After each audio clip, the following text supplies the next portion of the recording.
السلام علیکم دوستو، مغول جو ہے وہ سقوط میں پہنچ جاتے ہیں اور وہ گہاتو کہتا ہے غداری کے بعد عثمان میرے شیخ سب خطرے میں ہے۔ بالا خاتون جا کر کہتی ہے عثمان میرے شیخ سب خطرے میں ہے۔ تو مغول بھی پہنچ جاتے ہیں شیخ ادب علی کے پاس۔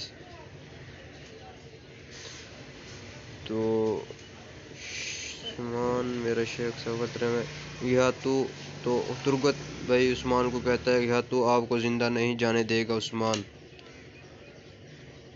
تو عثمان باہر مغولوں کو دیکھتا ہے تو کہتا ہے کہ ہم لڑنے کے لیے تیار ہیں۔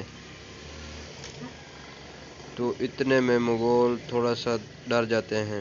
گہاتو کہتا ہے میں اسے اور اس کے قبیلے کو جلا دوں گا۔ تو گہاتو کا چہرہ سیم الو کی طرح ہوتا ہے۔ میں اسے اور اس کے قبیلے کو جلا دوں گا، میرے قانون میں ظالم کے لیے کوئی رحم نہیں، یہ گہاتو کہتا ہے۔ تو یہ بات سن کر عثمان اس کے سامنے آ جاتا ہے۔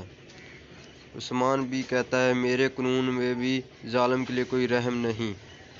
عثمان نے اپنی بات کہہ کر عثمان وہاں سے چل پڑتا ہے۔ تو گہاتو کہتا ہے کہ ہم لڑیں گے، اور اتنے میں ہی عثمان پھر واپس جاتا ہے اور کہتا ہے ہم ترک ہیں، ہم بھی آپ کے ساتھ لڑیں گے۔